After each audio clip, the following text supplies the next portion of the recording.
লোকালয়ে হরিণ, চাঞ্চল্য চামটা অঞ্চলে, তদন্তে বন দপ্তর।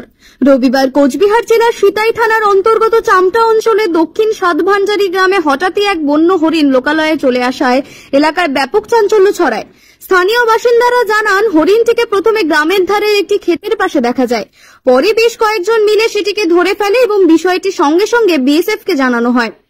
বিএসএফ সদস্যরা এসে হরিণটিকে নিজেদের ক্যাম্পে নিয়ে যান। খবর দেওয়া হয় বন দপ্তরকে। এলাকার এক বাসিন্দা বলেন, গ্রামে হরিণ দেখা বিশাল বিরল ঘটনা।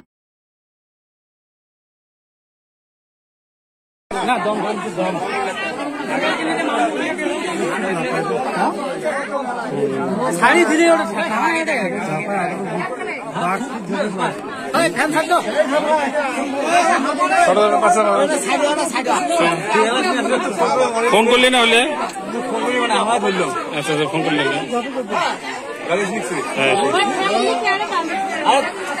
আটকা না যাই